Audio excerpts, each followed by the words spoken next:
Hello and welcome to the Political Party. Today's guest is Kevin Brennan, the Labour MP for Cardiff West. He's been an MP for 20 years. We do talk about the changes he's seen in that time, but you may recognise Kevin from the fantastic cross-party parliamentary rock group MP4, who were the house band on the TV show I did, Unspun. They also provide the live music at the Christmas specials of the political parties. If you've ever been down to the Leicester Square Theatre or the Bloomsbury for those Christmas specials, Kevin is one of MP4, along with Ian Causey, Greg Knight and Pete Wishart.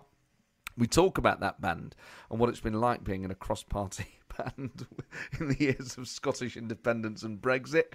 And also, Kevin himself has just released a new album. It's out in just under a fortnight. It's called The Clown and the Cigarette Girl. One of the songs is available to stream now on Apple Music and Spotify, called Tabernacle Lane. And I'm not just saying this because I know him. It is absolutely brilliant. It's a fantastic song. And obviously, whenever a friend makes something, you're desperate for it to be good. And I think sometimes, if anything, if it's not really good, it's more awkward. It's brilliant. It's really, really brilliant. So I've put a link to the album that you can pre-order, and I've also put a link to the song. The song is fantastic. We talk about the song because it's an incredible story within it. And I thought this can't be made up. So I Googled it, and actually it's based on a true, very sad story. But a very important story. And Kevin is fantastic, a former whip. I mean, there's so much we talk about, but before all that, don't forget you can email the show, politicalpartypodcast@gmail.com. In fact, before that, I've stopped reminding people to leave a review. And I know you're probably thinking, oh, God, admin. I've got enough going on in my life as it is. But come on, while you're listening to this, you could just do it. You could just pick up your tablet or mobile device, wherever you listen to the show, leave a 5-star review. And if you're on iTunes, if you leave a written one, it just helps the show get in the charts and go up the charts. And maybe you're thinking, well, why do you care? Well, you want a show to do well, don't you? So, thank you to all of you that have written very nice reviews. I know I'm basically asking you to do it. But still, thank you for doing it. Now, on to the emails, politicalpartypodcast@gmail.com. Let me know if you've ever had a mundane, peculiar, strange encounter with a politician, or if you've seen them somewhere you didn't expect to see them. Fergus has been in touch saying, when Justine Greening was the MP for Putney, Roehampton and Southfields, I used to see her around Putney quite often, but I once spotted her in the Co-op next to East Putney Tube Station. Well, that's a classic sighting. I mean, MPs go to the supermarket as well, particularly in their own constituencies. I mean, I don't want this to border on people following MPs around. Obviously, that clearly crosses a line. This is just like if you happen to see them. But don't make a big deal out of it. Just email the show, politicalpartypodcast@gmail.com. Oh, and there's a discussion during this where I'm trying to guess the name of an MP. If you guess it before I do, because I do, well, no spoilers, but if you know the name, get in touch and just say, I got it before you. And I shall take you at your word. Don't forget, the Political Party is now back as a live show, as it was always meant to be, as it always was. But now in London's glittering, beautiful West End. And my next guest at those shows is Caroline Flint, who's so good. Obviously now a TV star and pundit, but a fantastic, outspoken Labour politician who was a real star of those New Labour years. And really should have been a lot more prominent. Such a fantastic talent. Come and see one of the most fantastic communicators who really tells it like it is. On Monday, the 25th of October, you can get tickets for that show at mattford.com/live. That will be a cracking night. Thanks for all your emails about the Penny Mordaunt episode. That was an absolute treat. And now, on to Kevin Brennan, who I've known for a long time. And obviously, as I said, MP4... we've done a lot of stuff together, and we still get booked for events together, and they're always great. But Kevin was the first member that I met, and when I used to work for the Labour Party, we met on the Blind Gwent by-election. Now, I didn't say this in the interview because I didn't want to make it too awkward, and also some of the guests I have on, either I have met or I haven't met. I don't want to really treat people any differently, but I think sometimes it's handy for context. Kevin was so popular among party staff. When you work on a by-election, and this will be true for all political parties, you have the staff, you have the volunteers, you have the local members, and then what you also have is usually an MP from that region effectively leading it on the ground. So it's still run by the party, but that MP there is kind of there, I guess, reporting back to whoever the leader of the party is, but also to look after the candidate. It's important for the candidate to have an MP there, and for very understandable reasons. Those MPs aren't always hugely popular with everyone and with the staff, and they don't always get that right. A lot of the times they do. Paddy Tipping on the Leicester South by-election was superb. Kevin in Blind Gwent was magnificent, and he had this battered old Ford Laser car. I don't know if he's still got it, but he would make like playlist CDs for people. He was fantastic for morale. He really understood how exhausting it was for everyone, that staff had come from all over the country, that they were away from home. And he was just so friendly and warm with everyone. And when you're a new, young member of staff, you really remember those people in positions of power who wear their power lightly and are open and are friendly. And it just gets you through some of those, particularly on a campaign that you are effectively destined to lose. So I know Kevin, but again, often that's what's most fascinating with this. Obviously, you don't really... we occasionally talk politics, obviously, but not for an hour, and not in detail, and not about moments in his life and his career in the way that we did here. There's, most of this stuff, a lot of it I just didn't know. And the stuff around the Iraq vote and him voting against the Labour government as a new MP is really, really interesting. And why he did it, and the process of that, and the aftermath is a really, really interesting story. And he's very modest. We didn't even talk about the fact that he was president of the Oxford Union. He's the least president of the Oxford Union politician, PPE at Oxford, but very much out of that mould. We didn't talk about that this time, maybe at some point in the future. But I began by asking Kevin that he'd been MP for 20 years now for Cardiff West. How much, not politics had changed, but specifically, how much the Labour Party had changed in the last 20 years?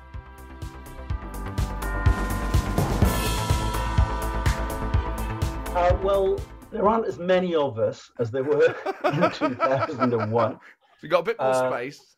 There's a bit more room on our side of the house than there used to be back then. Used to be wedged in like sardines. I mean, the party obviously has been, on a huge journey. 2001, I was elected at the time of Tony Blair's second landslide victory. We were on the crest of a wave. They were talking about, will the Tories ever get back into government ever again? It was a completely different political landscape just before 9/11, just before, the Iraq war, just before a sequence of events that really shook the foundations of politics. But it was an incredible time to be a member of the Labour Party, and a very different party, as you say, in so many ways. And you come in 2001 in Cardiff West specifically because that was Rhodri Morgan's seat, and he was standing down to focus on being First Minister in the sort of newly constituted Welsh Assembly. I mean, for a Welsh Labour person, New Labour at its peak, a Welsh Assembly, a Welsh First Minister, it must have just felt like the best of times. It was in many ways. I mean, I've been very much involved in helping Rhodri to become the Labour leader in Wales against Tony Blair's wishes, actually. Yes, that's right. So Alan Michael was the preferred candidate, is that right? That's right. And he was actually briefly the first minister. He was the first minister. Slightly, it might be unfortunate for Alan, but he's slightly rather like Bonar Law, the unknown prime minister. He's sort of the unknown first minister. And Alan, it didn't work out. We had a minority. Alan was not the choice of the Welsh Labour Party, but the Electoral College had been fiddled a little bit to get him in, and I was very much part of poking the all-powerful Tony in the eye a little bit about it and say, "Hang on a minute, this is not on." So I was very worried I'd ruin my own chances of a political career by doing that. But in the end, Tony Blair actually ultimately is a pragmatist and accepted. Actually, one of the few things where he's come out and actually said that's one I really got wrong, and it should have been Rhodri all along. But yeah, it was a high water mark, I think, for Labour everywhere, because we were in power even in Scotland at that point. But Welsh Labour, it's interesting that you invoke Scotland, because a lot of the mistakes that Labour made in Scotland, I guess, culturally, arguably have been made in Wales as well. And we first met at the Blaenau Gwent by-election, which was a real education in how those things can backfire, where Peter Law had been the MP. He was then effectively defrocked as a candidate. Labour put in an all-women shortlist. Labour lose to this independent Peter Law. He then dies. His widow, Trish Law, then stands in the by-election that we worked on and lost. And that was a real education for me, because I was always in favour of all-women shortlists as a member of staff. I, made sure that we had them in the parts of the country that I covered as an organiser. But there were times when perhaps local parties were slightly sceptical about why they were being used in certain areas. And that was a real lesson to me, in that you local parties just don't go quiet. And sometimes local communities react against what the party would predict. And that was Labour got its fingers burnt in Blaenau Gwent. And I just think, on the back of the Alan Michael, Rhodri Morgan thing, and then Blaenau Gwent, things could have gone differently for Labour in Wales. If you're seen to play the system too much, it can backfire. I think that's a very, very fair point. And certainly my fingers were burnt as part of that, because my fingerprints are over some of that, in this sense, in that of course, Rhodri becoming leader, a couple of us went to him and said, and he agreed with this, look, we can't go on with a daily coalition of a minority government. We've got to find a stable partner. And we did, and in the Liberal Democrats, and that was, quite a breakthrough in Welsh politics. But some of the collateral damage of that was that Peter Law, the candidate who came back to haunt everybody, sadly he died. So it was that's why the by-election was there. But Peter Law was then the victim, if you like, when the Lib Dems had to be brought into the candidate and into the cabinet. So he had a reason to be sore about the whole thing, and therefore decided to stand for Parliament. And therefore, when it was an all-women shortlist, there was a huge grudge about it, and therefore he was able to win as an independent. And you're absolutely right that Welsh Labour's success, in a way, is because it hasn't done too many of those sorts of things. It hasn't taken Wales and the Welsh electorate for granted. In a way, Scottish Labour, New Labour, in many ways, was quite a Scottish project, if you think about it. A lot of the principles in the New Labour project, even Tony Blair himself, were Scottish in one sense or another. And therefore, they weren't always interested enough, I think, in devolution itself in Scotland to make sure that the really big guns, were there in Scotland, making sure the show was being run appropriately. And when Donald Dewar passed away, they lost, the one possible person who might have bridged that gap. So I think there are a lot of interesting lessons to be learned from Welsh Labour, and people have started to look a bit more at the success of Welsh Labour. Since 1999, we've been in government in Wales continuously, either on our own or as part of a coalition. One other crucial difference in these sort of devolved areas of Britain is that the nationalist movement in Wales isn't quite of the same popularity as in fact, it's just nowhere near as popular as the nationalist movement in Scotland. Is that to do with Wales having a different history with England than Scotland does? Is it about the way that Labour perhaps hasn't collapsed in Wales in the way that it didn't in Scotland? What are the reasons for that, do you think? I think it's both of those things. I think that, first of all, the idea of independence has always been there in Wales, but has never been a very large number of people. Wales and England are much more closely intertwined economically. If you look along the border of Wales and England, people and services are mixed.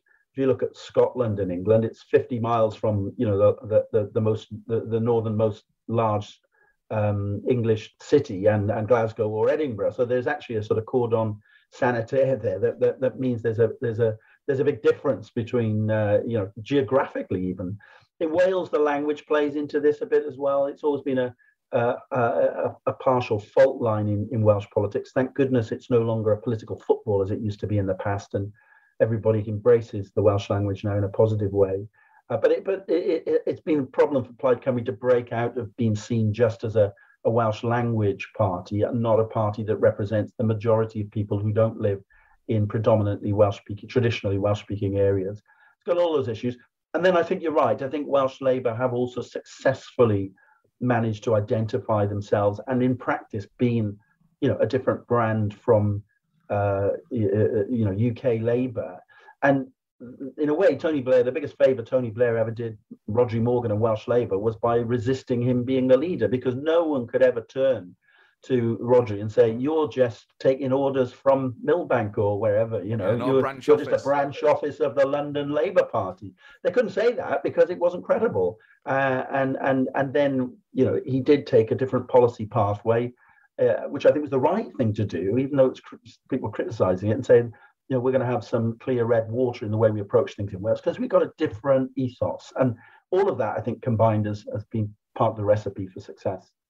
And do you detect out there in the Welsh body politic or out on the doorstep a growing interest in Welsh independence? Does it get talked about more than it did 20 years ago or less? Well, I think you get this every so often. You get, discussion where there's a growing interest. And the latest, trigger for that in a way is Brexit, although Wales did vote, it has to be said, in favour of Brexit in the referendum. But there is an extent to which the Boris Johnson government, some people will say, well, can we ever do anything unless we're independent? Will we always be reliant on, a predominantly Tory politics, which is now politics that dominates UK politics, simply because of the predominance of England within the United Kingdom, you're having such a large chunk of the population. So it does come up from time to time. And, there's a movement called, the kind of, the Yes, indie movement, Yes Cymru, all that kind of thing, which tries to broaden it beyond just Plaid Cymru, because they realise that's a problem, it just being an issue within Plaid Cymru, and try to attract, Labour voters to the idea. But, my own view is, I think what Welsh people actually want, they want independence with a small I, if you like. They want the independents to be able to decide their own policies in devolved areas, and that could be extended further. But they also understand that, the economic consequences of independence for Wales, we're seeing some of the economic consequences of Brexit for the UK economy on our supermarket shelves, and, all these issues that we're facing, and in the Northern Ireland issue, etc. I mean, just imagine if Wales decoupled from the United Kingdom, the issues that would arise out of that. And people forget, it does come at a price, that sort of thing. Ireland was impoverished for 50 years after it became independent, and actually partitioned along the way, and still is, 100 years later. So it's not it's not that straightforward a prospect when you dig into the details of it. I think most people just want that degree of independence with a small I. And Welsh Labour is the party that provides that and advocates for it. Yes, and I guess as long as the Assembly is there, you just argue for more powers, and you basically have. Of course, it's now called the Senedd. The Senedd. So it's gradually being, and the powers were extended, in a referendum, 10 years ago, which built on a very narrow win for devolution in Wales in the first place. So it's a much more organic thing, I think, devolution in Wales. It's not something you should force feed people with. The reason I call it the Assembly still is because when I see the Senedd written down, I think it's got 2 N's and 2 D's, and I just think I know how to pronounce Assembly. I'm on safer ground than trying to pronounce a Welsh word to a Welshman. So I take the easy option. Well, the Welsh for Assembly is Cynulliad, so you might have made the right choice by not trying to use the Welsh version of it. But you talked about big beasts regarding New Labour in Scotland. And actually watching that Blair Brown documentary, I'm sure you've seen it, really strikes you how many big Scottish voices are in that show, and how Scottish Labour was. But applying that to Wales then, were you ever tempted? Did you ever think, well, actually, I fancy being First Minister one day? I think the answer is probably no, for a couple of reasons. One was, I worked for Rodri and worked very much on the Yes campaign, etc., for devolution. And it was clear, Rodri made it clear that it was his intention to go in that direction, which meant that in my home seat, there was going to be an opportunity in House of Commons. So, that was likely to come up at some point. I'd also spent 10 years on Cardiff City Council in a body of about 75 people, members of the council. And I just felt I wanted to paint on a larger canvas, having done 10 years on the city council, same people. And the House of Commons, one thing it's got going for it is that, there's 650 members from all over the UK. There's and you can talk about anything in the world, in the House of Commons. And it felt to me like that was the right thing to do. And having made that decision, that's one or two have gone back, like Hugh Ranker Davis, who was the MP Faragmore, went back and resigned from the House of Commons and stood to be in the Senedd. But for me, I made that decision and stuck with it. I had hoped Labour might remain in power in Westminster for a bit longer, and the last 10 years being in opposition has not been the most enjoyable part of it.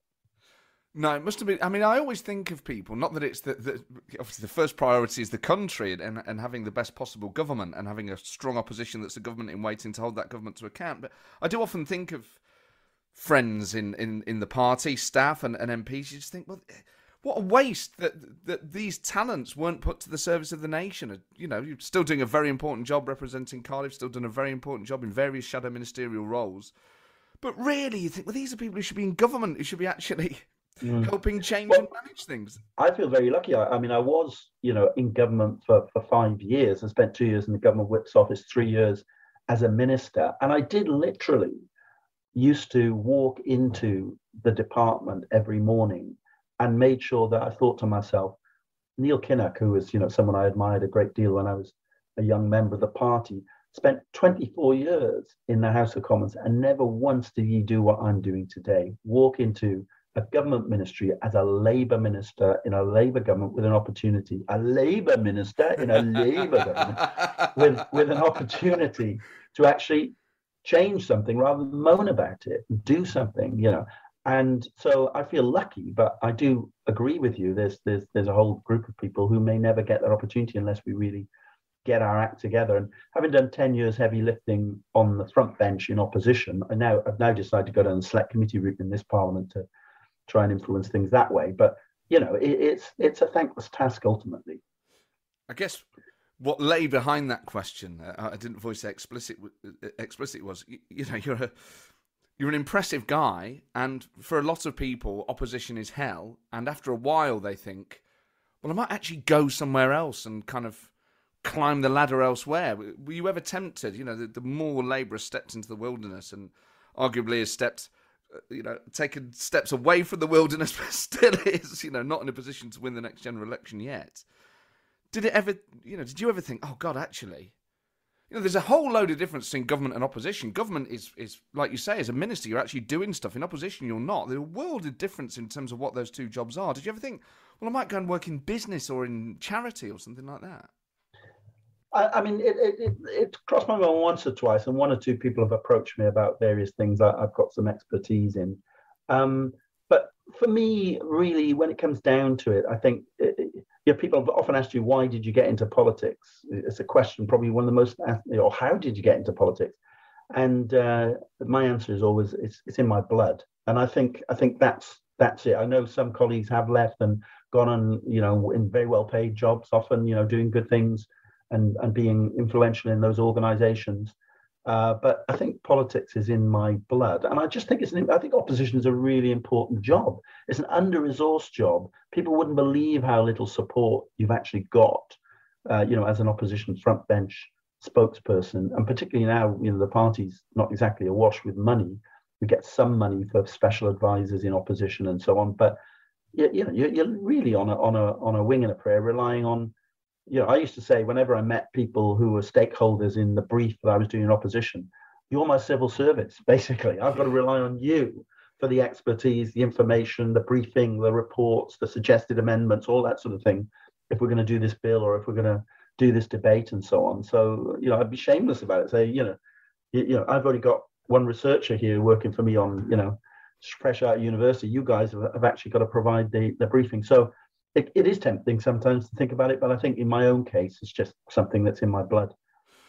And just think about that time in government. Did you prefer being a whip or being a minister? I prefer being a minister. I enjoy being a whip. I was there for 2 years. I think probably 1 year would have been enough in the government whip's office. It's invaluable, really, because you learn a hell of a lot about the procedures of Parliament, the way things actually work behind the scenes. And that's really useful information. But I enjoyed being in a department doing things. And the first job I had was a great job. I was working with Ed Balls in what was called the Department of Children's Schools and Families, the education department, essentially. Gove rebranded it. Gove tore down all the pictures of the Munchkins on the wall and threw away all the soft cushions and, let Dominic Cummings come in and sign in as Osama bin Laden. There was a big culture change at that time. They really just smashed the place up. They might as well have brought baseball bats with them afterwards. But it was great, and I thought we were doing some great things in that department with, not just in schools and things, but in things like looked after children, kids in care, adoption and safeguarding of children, loads and loads of really good things, school meals, trying to genuinely, create a department that really made sure you gave the best opportunity and tried to make the country the best place in the world for kids to grow up in. I thought it was a great agenda. And sadly, it was torn up for a much narrower agenda. And that just tells you it does make a difference whether you've got a Labour or Tory government, a huge difference over time. Just thinking about that time in the Whip's office then, because people are obviously kind of drawn to whips, the mystique of it. In the olden days, it was seen as almost a physical job. The whips ruled by fear, often arms at the back and all the rest of it. And, there are certain books that suggest that perhaps that culture was still around a little bit at the start of the new Labour government. What was it like when you were there? Well, actually, I think with the Tories is a bit more military. They're very kind of hierarchical, and they sort of walk around in those shoes that clack when you walk across the tiles of the central lobby. Whereas I think in the new Labour, certainly by the time I was there in 2005, it's a bit more like the sort of human resources department of a local authority, because we had Hilary Armstrong and then Jackie Smith who was a great chief whip and who I got on very well with, and you're literally just trying to kind of mentor and find out what the problem is. So when I was a whip, for example, one of the senior whips came to me and say, MP X is suddenly not turning up and they're not voting on things. So can you try and find out what's going on? So I go and try and track down this MP and knock on the door in their office and say, I know you're in there. It's literally like that. I know you're in there. Someone told me they saw you go in and no one's seen you come out. It's literally down to that level. Ultimately, I found Jeremy. Yeah, there goes the neighborhood. Anyway, he seriously though, the reason why this member, and it wasn't Jeremy, by the way, the reason why this member was refusing to vote Labour was because we'd lost a lot of seats in 2005 and he'd been reallocated a different office. And it wasn't as nice as the office he had before because we had to give up territory. If you lose seats, you literally, the estate agents come around, you've got to give up territory to the larger party, so their MPs have got offices. And he literally had been moved and he felt he hadn't been, properly consulted about his new office and it wasn't as nice as the previous one and he wasn't being treated appropriately for someone of his seniority and all that kind of thing. And for that reason, rather than, making a little moan about it, complaint, he just suddenly decided to stop turning up.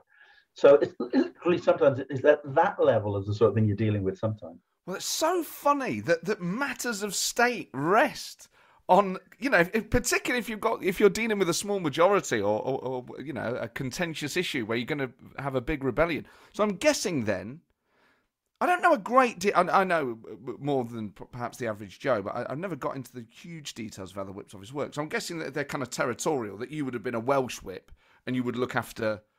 Did you have the whole of Wales or was Wales divided between two or three of you? I think it's better to describe it as intersectional rather than territorial. Oh, nice. Because you do a region, but you also do a department. So you do a region or a nation. So Wales would be one, nation, Scotland, another one. The larger areas with lots of MPs, London and so on, might be split into a couple of regions and the regions of England, obviously. So you are in charge of a brood of MPs, from your territory. And the whip is not always from that territory, but they do tend to try and allocate if they can in that way, particularly with Wales and Scotland, although less of a problem in Scotland these days. And Ian Murray whipping himself. He whips himself, yeah. That's just a rumour, by the way. Then you're also allocated to the department. So, for example, in the second year, I was the Treasury whip. So I would go to all the Treasury team meetings with Gordon Brown, with the whole of the team every week. And, my job was telling what's going on in Parliament, that kind of thing at the meeting. So you do get a department as well. So that's how it works. So I'm guessing then that MP was a Welsh MP who had lost. That's not a bad guess, Sherlock. Are they still an MP? Yeah, you seriously want to whittle this down now? Well, they are not still an MP. They are not still an MP. Well, if anyone knows... But they are still alive. They're still alive and on MP. If you can guess who it is, politicalpartypodcast@gmail.com. Are you allowed to tell us who it is? Does it matter now? Well, I think your listeners, being political sophisticated people they are, could probably do a bit of whittling down and figure it out. Senior by 2005, long serving. I think I probably gave it away. There was male, but that's not that unusual given there weren't many female Labour MPs in Wales at that time. So, had they been a minister? No. Okay. No. Well, you'll have to tell me afterwards because I can't figure it out yet. I feel like an idiot for not. It's going to be so obvious that I'm going to kick myself. This is the clue where you'll get it. They shared the name with a previous Labour leader. Okay, so anyway, we'll leave it there.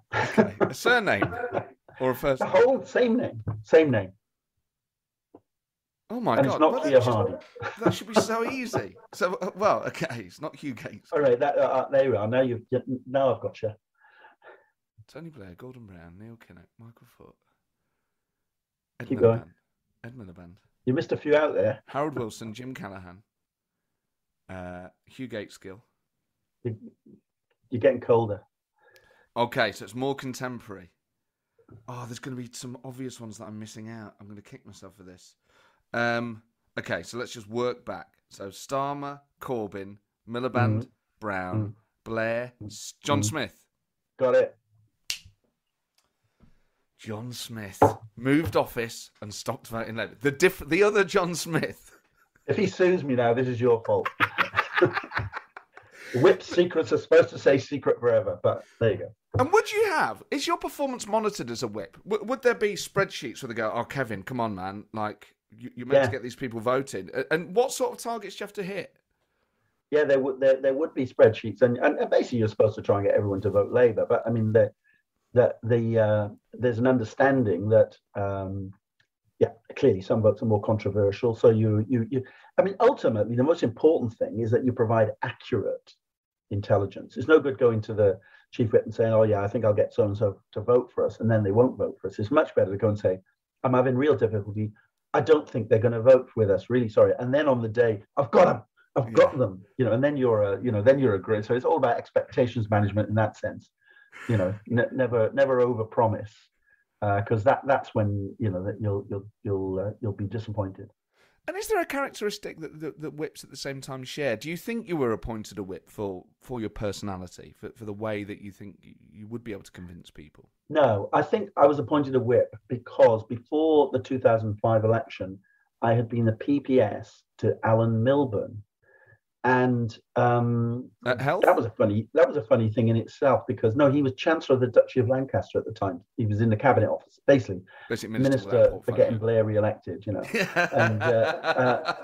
and so he rang me up in November, I think it was 2004, and said, Kevin, I've always thought you were incredibly talented, brilliant, I'd be an absolute honour if you'd agree to be my PPS in this new role. And I said, I'd love to, Alan, but you do know I voted against the war in Iraq, don't you? And he said, oh, I've forgotten about that. I'll ring you back. And then, Why did you remind him? So then he went to, I want to be straight about this. So he went back, and he rang me back anyway, 10 minutes later. He said, no, it's fine. He'd obviously gone and checked with the chief whip or whatever, or, kind of Tony or whatever it was.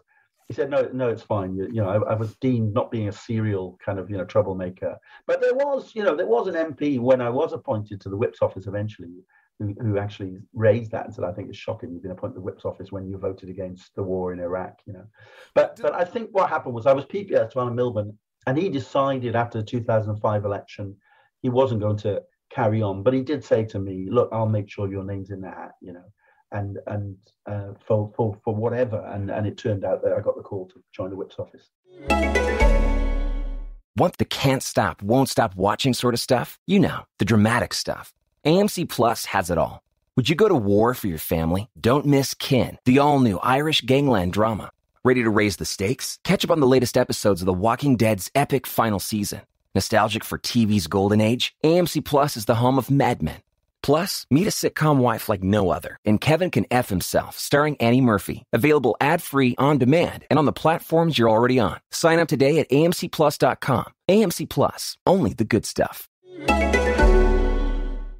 Because we talked about this a few times, but never in this detail before. And when I've asked you about this before, you said you think voting against Iraq did kind of hold you back career-wise in terms of ministerial rank. But just to be clear on what you mean by the other whip raising it, it's not that they were like, what's the matter with you? Why didn't you agree with the war? It's that on an issue on which the Labour government could have fallen, you basically voted against it, and you shouldn't be working in an office that's about getting people to vote in line. That was exactly what they said. Although the person involved wasn't a whip at that time, but that was exactly what they said. That's a perfectly legitimate, but I think erroneous opinion, because if whips are people who don't understand that there are issues of conscience and principle that people might have trouble voting for, they'll have very little prospect of being able to persuade them to possibly to change their mind or find a compromise. So I think it was wrong. I can understand why people would object to someone who was a complete serial rebel and never supported and had really been disloyal, etc. But on an issue of that enormity, to vote against your conscience, to me was unthinkable. You have to look in the mirror the next day when so many lives are at risk and say, I did what I thought was right, whatever the consequences. And was your relationship with that person okay after that?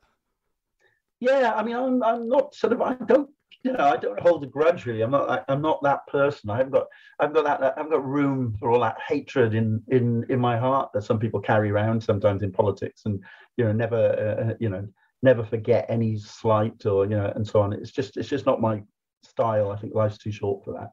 So I get on fine. I tend to talk to everybody and try and I think actually being a good whip. It's one thing I learned in the whip's office is never close the door on somebody, because one day you might really need their vote, and it might be that independent MP from Blaenau Gwent who you ran the by-election against and tried your best to defeat and threw every bit of muck you could at in a by-election, all that kind of thing. But ultimately, you might need to sit next to them and say, Di, can you help us out on this one? And so I think a good whip would understand that, and it's not just about bullying and the popular myths about whipping.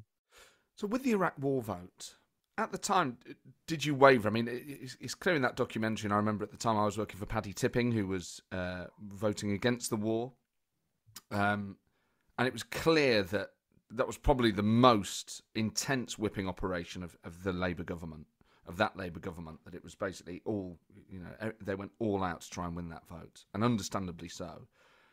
Was a lot of pressure put on you, and did it almost work? Well, I think that I was clear in my own mind where the line was for me, which was I wasn't going to support any action that didn't have the support of the Security Council of the United Nations, and that was my red line, if you like. There was a lot of pressure applied. I don't think it was unfair, but I thought, well, I would do the same if I was trying to persuade somebody to vote for something. That the sort of final throw of the dice they tried, having tried sort of all the other various things, like even one person did literally say to me, "Oh, this you don't want to spoil your career and all that." And I said, "Come on, I'm not that person. You've got to try that line on somebody else."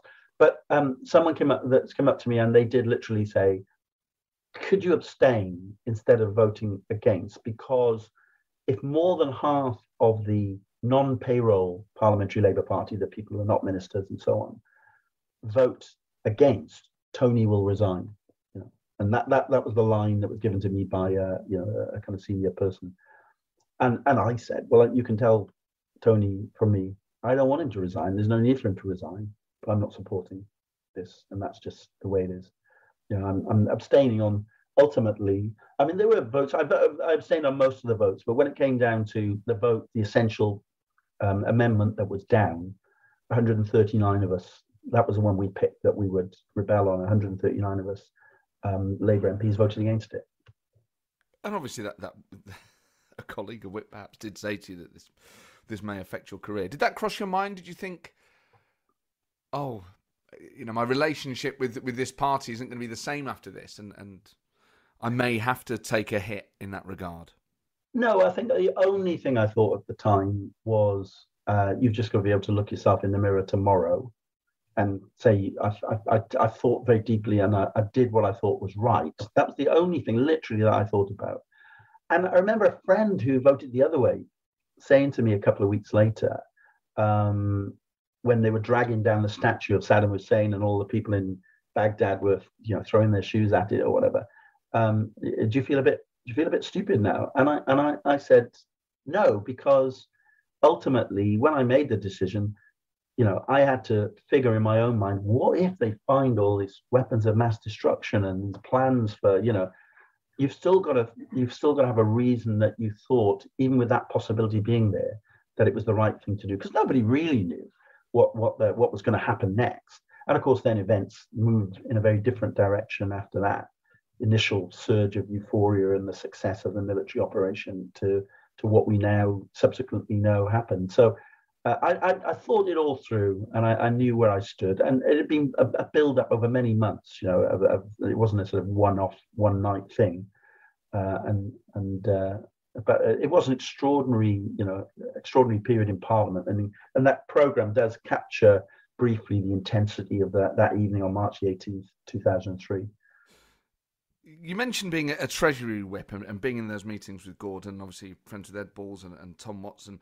Were you more of a Brownite than a Blairite then, ideologically? I think it's probably fair to say I was more in what you might call the classic Labour rather than the new Labour mould in some ways. In that, watching that documentary we've been talking about, I really was a massive skeptic about the agenda of kind of academies and choice and all that sort of thing. That ultimately what you need is good public services that are run by people for the right reasons, namely because they want to be involved in public service, not the public sector, but the public service. And yes, you can be flexible about how you deliver that. You mustn't be ideological about it. But I felt in some ways there was an ideology about sometimes about the New Labour approach, that nothing run by the public sector could ever be as good as something that was run by the private sector. And therefore you get more efficient public services if you effectively outsourced. And I was always a big skeptic about that, and therefore, more on the Brown side of that economic argument. But I also, think that Tony Blair was a remarkable political leader. I'm not one of these people. For example, I'm not one of these people who actually genuinely believes that he went to war in Iraq fully knowing that there were no weapons of mass destruction. I think that's nonsense. I think he genuinely believed that we were going to have that outcome, and was genuinely shocked when it didn't happen, and kind of has had to justify it ever since. Yes, and arguably rightly so. It's a big decision to take, and I think he realises that it's something he'll always be asked about. Mm. Just think about the direction the Labour Party has taken since, in the post-Brown era, losing that 2010 election and then electing Ed Miliband, then Jeremy Corbyn, then Keir Starmer. Obviously, the further the party's got away from Tony Blair, the more catastrophic the election results have been. Do you have any sense now? I mean, the Labour Party conference this year, I don't know if you were there down in Brighton. I was, yeah. But the atmosphere looked incredible. I actually found it such a sad thing to admit. I'm sure people will forgive me. Really emotional watching Keir Starmer's speech, because it was the first time really since a Gordon Brown conference speech where I thought a leader's speech was actually really good. And this was more emotional, I think, because there were so many people in the hall that were just delighted that the last 5 years were over and that the Labour Party was taking a step in the right direction. And it felt like a real demonstration to the country that Labour was kind of rediscovering its sanity. And it felt almost euphoric. And I wasn't there. I was watching it on telly. I don't know if you were in the hall for Keir's speech and whether it felt euphoric or whether I'm just a soppy git. But it feels like the Labour Party is perhaps... the tanker is turning in the right direction. I think that's probably quite a good analogy. You know, it is literally like turning a tanker around. Once you're on the political slide, you know, it is a long way back. And I admire Keir Starmer for taking the job on, because it's leader of the opposition is the worst job in the world at the best of times. But, you know, to use another analogy that I did at the PLP meeting, you know, when you're basically at the, you're not nowhere near the top of Mount Everest, you're basically at the luggage carousel at Kathmandu Airport, you know, struggling to get to base camp 1. And that's effectively the job he's having to do. We haven't got 200 MPs, you know, even in the House of Commons. It's a long climb back into power, and not an easy thing to do and to attempt to do in one step, you know, and obviously he has to attempt to do it in one step, but we know it's a very, very tough job, and he knows that as well. So I admire him for taking that, trying to take that job on and trying to sort matters out and trying to make us electable again. But, you know, we've got this disastrous government and they're 10 points ahead in the polls. And it just shows you a number of things. One is, you know, how far down we've gone. And just secondly, how much the kaleidoscope of politics has been shaken up by the events of the last decade, and particularly Brexit, obviously, and have really, you know, we're not quite sure exactly where they've landed. The kaleidoscope has been shaken. The pieces are in flux. Soon they will settle. You see, I knew you'd see the reference. So the last Labour leadership election, you backed Lisa Nandy. Yeah. Politically, to the left of Keir Starmer, would you say? Yeah, probably. I think she probably would be identified in that way. I was just trying to keep my record of never voting for the successful Labour leader, well, certainly not since Tony Blair and Gordon Brown, anyway. In Gordon's case, obviously, he was the only candidate, yes. So I did get it right on that occasion.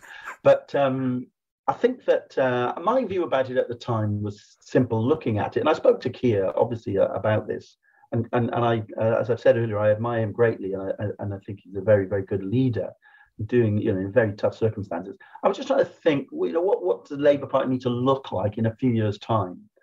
And, you know, is it time that we really, you know, promoted some of the incredible women MPs that we have to be future leaders of the party?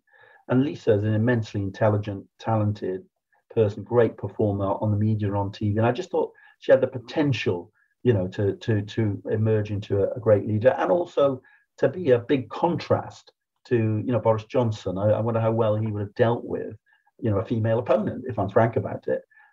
So to me, that's why it made sense to support her and certainly make sure, you know, she got on the ballot and had a run at it and had a chance to put her argument to the members.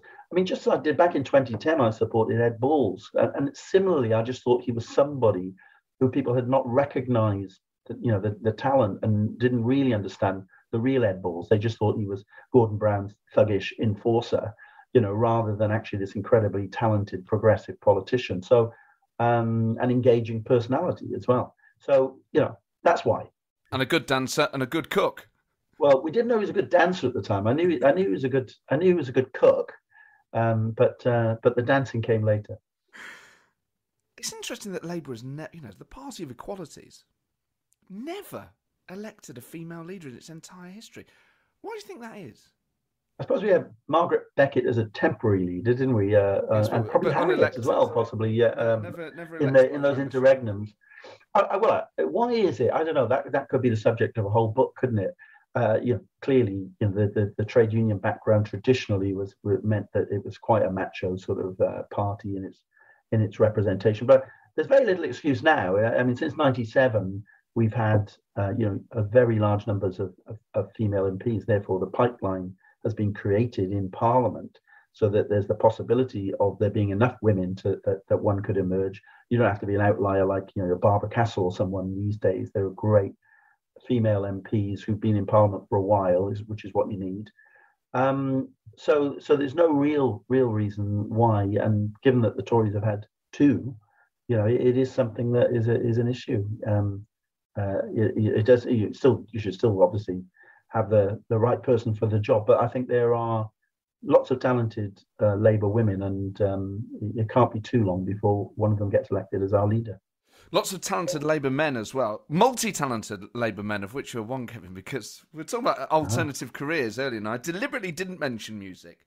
But you've released an album called The Clown and the Cigarette Girl, which is out in about a month. Oh, no, it's out in a few days, is it? Yeah, it's out in October the 27th.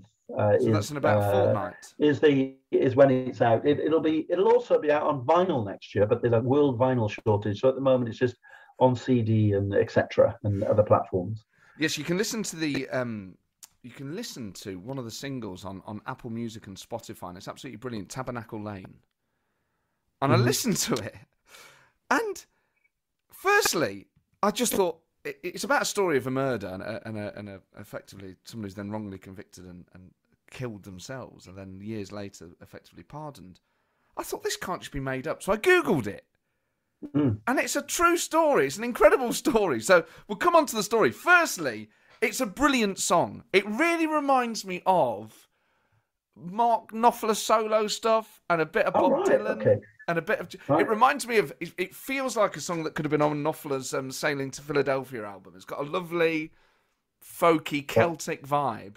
I might clip that and put that quote in it's in brilliant. the publicity. But it's got that great mix of like fiddles and that Celtic catchiness, but also almost that sort of like train rhythm. You know, it's got real pace to it, and it's just so catchy. I just think it's amazing that you're an MP and you can write really good music, because obviously if an MP says I've got an album out, you don't know how good it's going to be. It's absolutely brilliant. You're such a brilliant songwriter, and with a beautiful singing voice.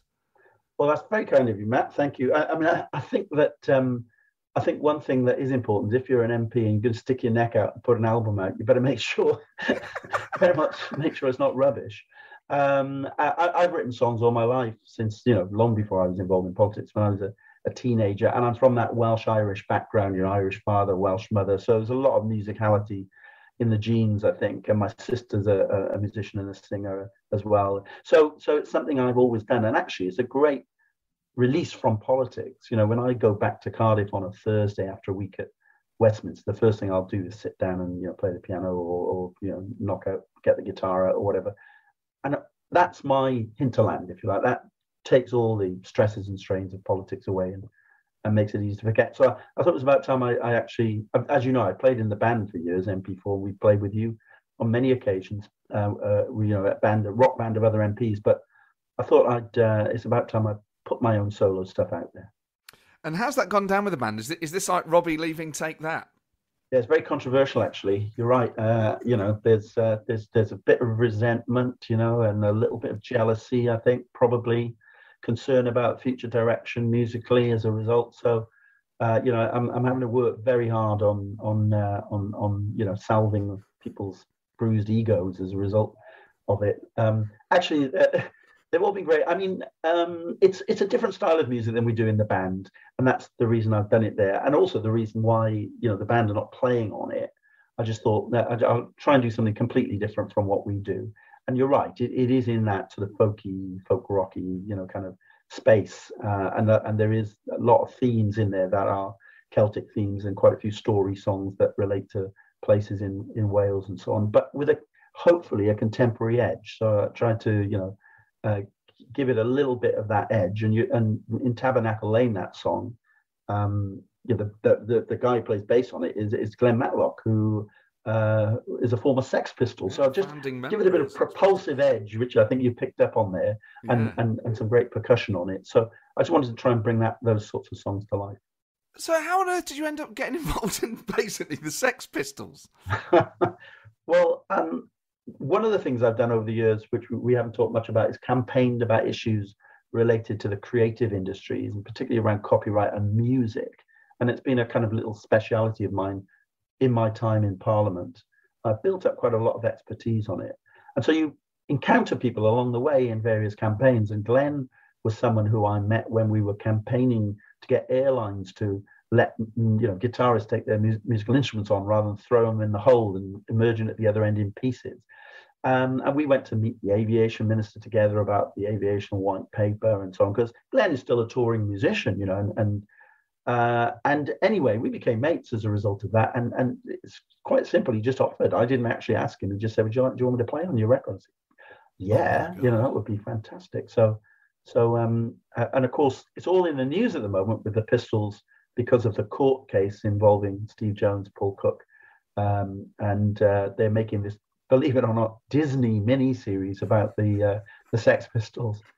So Glenn will be one of the characters in that. He was famously kicked out of the Sex Pistols for being too good a musician. So, but he co-wrote Pretty Vacant.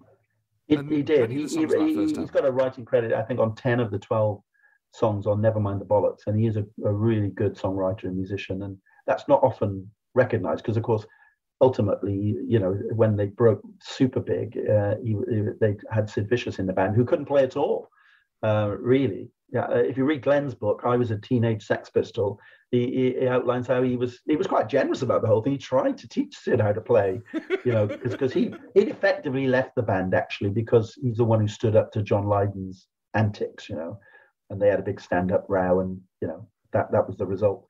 But so he actually tried to teach Sid Vicious to play the bass, but it was hopeless.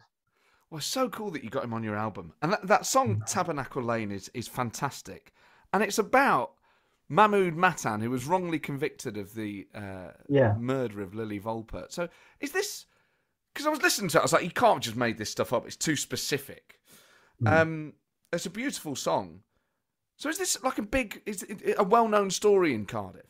I think it's about to become much better known. The reason I know so much about it was, this is interesting, is a rare example of a song coming out of casework. Because when I worked for Rhodri Morgan, I met Laura Matan, who was Mahmoud Matan's widow, and her sons. And they were campaigning for the overturning at that time, back in the 90s, of the conviction. And it was I think it was the first case to be decided by the new Criminal Review Board that was brought in around that time. And they successfully had it overturned because it was a disgrace. The trial was an absolute disgrace. As it says in the song, even the defense barrister called him a savage in the trial because he was a Somali sailor. And they received a very large compensation payout as a result of that. So it was something that came across my desk working for Rhodri Morgan. And we were working, you know, campaigning with the Home Office, with the local solicitors firms who were representing Laura and the family to get the whole thing overturned. So that's how I knew the story so intimately. But I think it'll become better known because there's actually a novel being written about Mahmoud Matan by a woman called Nadifa Mohammed, which has been shortlisted for the Booker Prize. So it's kind of a story that's, every so often it comes back around and people talk about it because he was the last man to be hanged in Cardiff in 1952. And if the book gets turned into a film, I guess you're kind of in the lead to write the soundtrack. It's just cynical. This is as New Labour as you get. This is. You've uncovered my sort of sinister plan. Just on the band, then. I mean, did any of them? Greg Knight on drums, Ian Causey on vocals and guitar, Pete Wishart on keys. Did any of them say, "Oh, I'll play drums on the album," and you had to say, "Oh, actually, I want to do this on my own, fellas"? Yeah. It's been so awkward. Exactly what you just said. Which is a nice offer, by the way. You know, but I just thought I'll try and make it completely different, and then I won't have to sort of worry about, you know, kind of stylistically. I knew what I wanted it to be like, and you know, we do kind of rock and pop really in MP4, and I want this to have a much folkier kind of edge to it. So it's a different type of playing, really. You're all really talented musicians. Greg Knight's a fantastic drummer. Pete Wishart, a bona fide rock star in his own right, Absolutely. having been in Big Country and Runrig, and played that incredible Loch Lomond guitar. I would show it to so many people.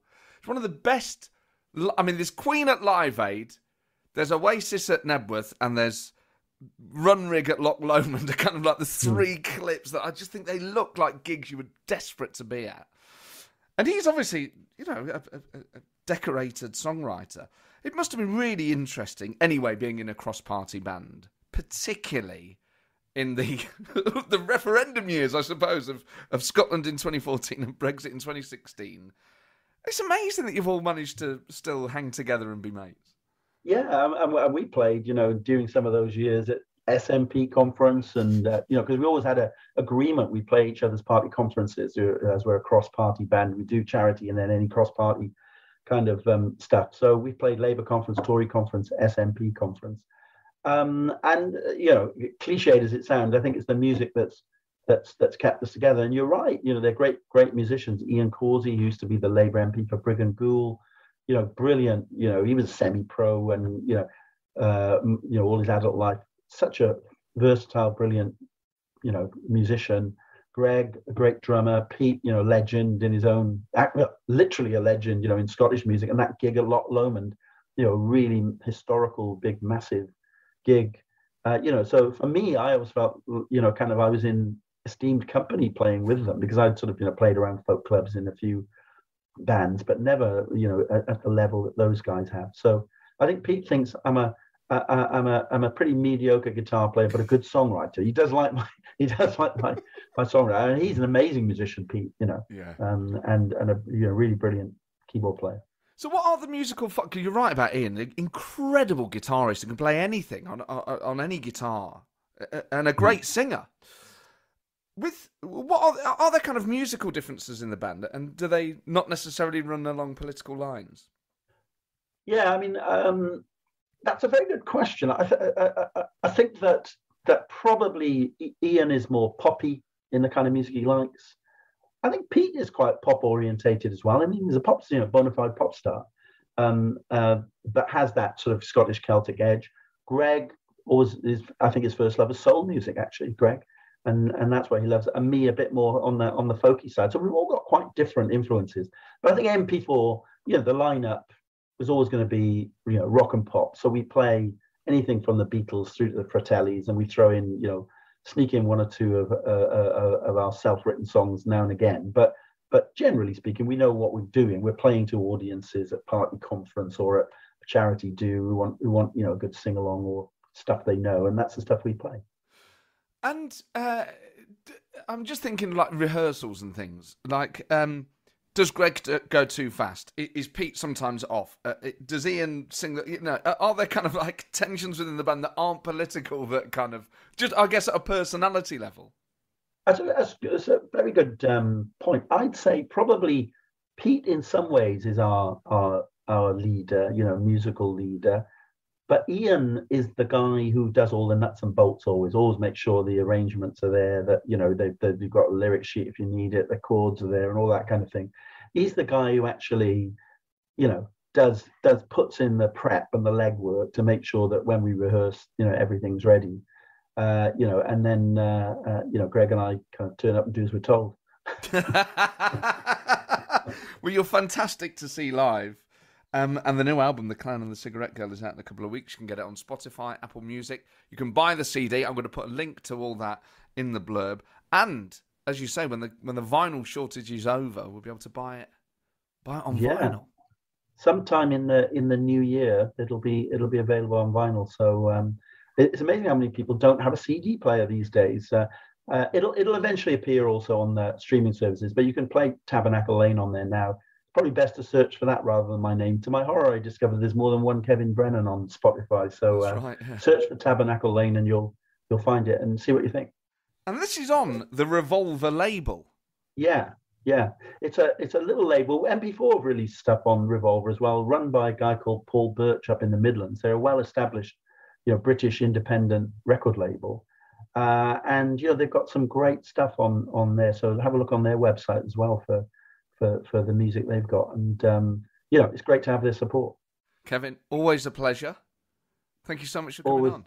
Always a pleasure. Thank you, Matt, for having me. Cheers. Well, there you go, Kevin Brennan. What an absolutely lovely bloke, and so great to hear those stories and his perspectives. And just, I'm a sucker for whip stuff, and obviously he says it's like an HR department.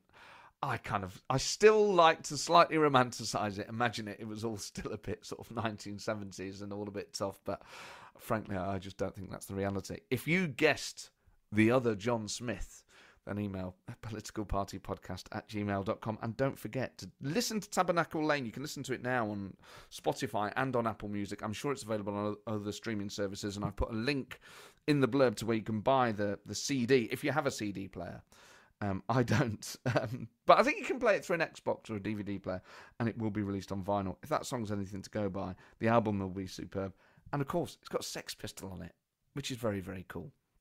So thank you for downloading this. Don't forget, buy your tickets for the Caroline Flint night, Monday the 25th of October at the Duchess, and it is a stunning venue. It's so mad that you go to this place, it's like opposite the Lion King and Mamma Mia. It's like going into a palace. The interior of that place is immaculate. A beautiful auditorium and like the bar area and that. You're like, this is mad that in the middle of the West End there's a show that is politics, a pure politics night out. Obviously, I'm all in favour of it, and I hope you are too. You can get tickets at mattford.com/live, Monday the 25th of October, with one of the most talented Labour MPs of her generation, Caroline Flint, a brilliant, outspoken Labour voice, very vocal critic of Jeremy Corbyn. It'll be fascinating to hear not only her stories from inside government and inside the Blair and Brown years, but also her assessment of where the Labour Party is now. So, thank you so much for downloading this. Tell all your friends. Tell all your friends that the show has now moved from the other palace to the Duchess Theatre. Leave a 5-star review. I think that's enough of me to ask you for now, and I'll see you soon. Ta-ra.